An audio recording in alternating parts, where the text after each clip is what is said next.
Let's get started by first hitting File and import 3D geometry. And we want to be able to import DXF file, so let's select that, choose File.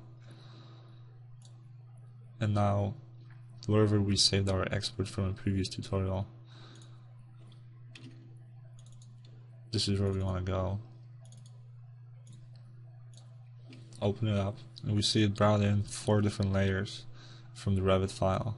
And the first two, 3D floor and 3D annotation plane, these are the two that we don't really need to import in. So under import column, when it says yes, let's click and check it to no. Let's do the same with the second layer. Now the other 2 layers are the adaptive components that we place and the plane that we use as a window representation. And we want to place those in 2 different zones. And zones in Ecotect are something that represents sort of layers in AutoCAD. So you want to change that by item name. And this is going to place them in 2 separate zones. Now let's make sure that we have remove duplicate faces checked and auto merge triangles and import into existing. So that's our imports in our geometry.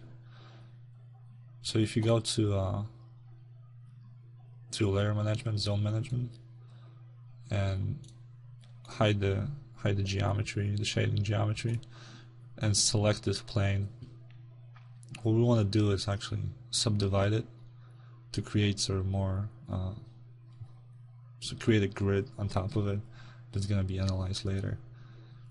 So you want to select it and then go to modify, surface subdivision, rectangular tiles, and depending on the scale of that,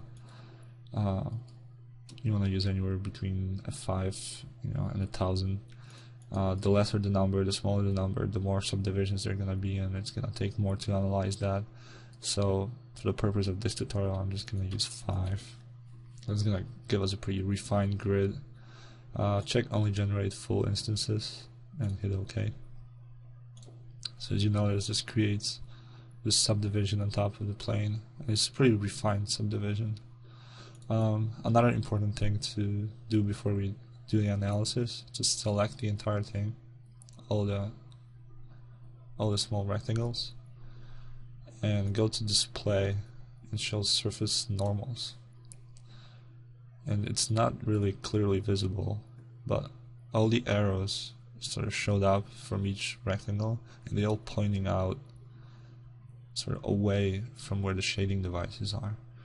And the purpose of this exercise is sort of analyze this plane on this side of the shading devices to sort of see how the shading devices actually perform and how much they shade this wall. So you want to be able to do is actually select everything again, go to modify and reverse normals. So once those arrows point this way, this is the side of the plane that's going to be analyzed. This is actually the side of the plane that we want to analyze, because this is where the shading devices are. Also, it's worth mentioning that the north arrow is sort of pointing out this way, which will mean that our plane is receiving sort of eastern light. In order to change that, we have to go to Project tab and just flip that 90 degrees to -90. So if you go back to 3D editor, you see the north arrow is pointing out this way, so we're actually on the south side, on the southern side. So now we're analyzing sort of southern exposure of that wall. Another important thing is to load the weather file. So just hit on that blue earth icon and load weather file. Normally you'll just go to download off of online weather data file, but I'll just, for the purpose of this exercise, I'm just going to use the default New York. Hit yes. So now we sort of have this southern exposed wall in New York area, and we want to analyze it. You want to go to display and just display a model versus having the surface normals. So let's select the 3D mass zone, right click on it and select all the objects on it. This is an important step. And then go to calculate solar axis analysis, incident solar radiation. And we want it to be for a specific period of time. And let's say we just want to do summertime. Let's say June through September and 8 through 4 in the afternoon. We want to use cumulative values, and now this is the reason why I selected this wall, this plane, is because now I can check here use selected objects only, and what it does is that it's gonna perform analysis only on that plane, and it's not gonna include the shading devices that we placed in, and that's gonna save us some time. And it's actually what we want to do. We only want to analyze the wall. So let's go next.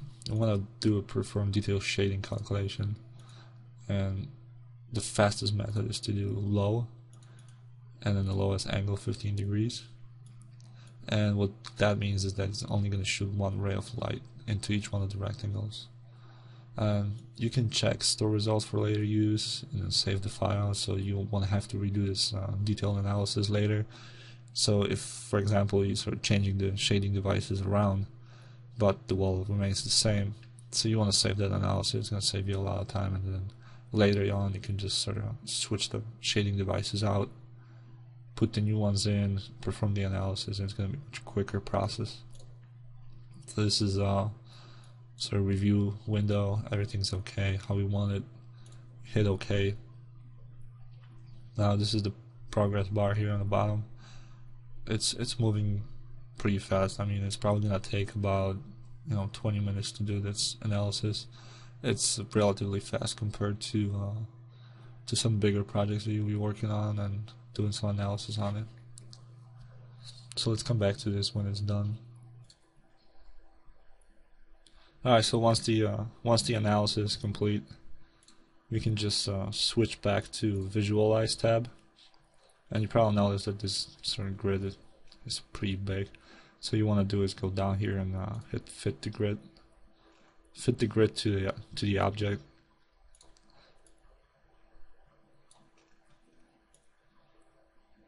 And what you can see is sort of this first so just solar analysis, so it gives you a better idea of what the shading devices are actually doing. If you want to hide this and sort of remain with that only, what's happening right now is that we have two planes right on top of another, because we're creating the subdivisions. It created another plane. So if you go through 3D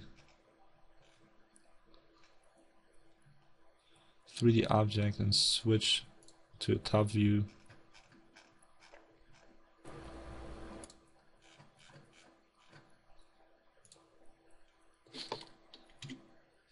and sort of delete that plane that's behind it.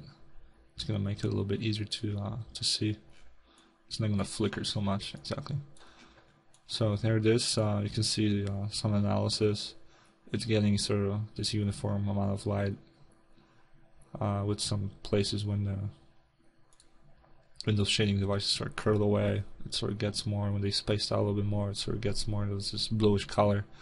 Which means what we can do with that next is sort of, if you go to this solar shadow setting, check the annual sand path or daily sand path. So it brings up this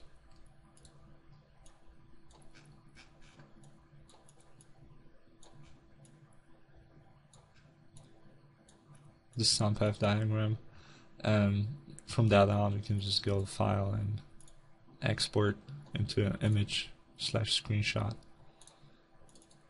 and save that wherever we want to save it. You can save it as a JPEG image or BMP file, bitmap file, and so let's just export that. And alright, there's also one more thing I wanted to do, is to ask you guys for some feedback. So what I'm actually going to do is I'm going to give you a choice of what's the next tutorial is going to be.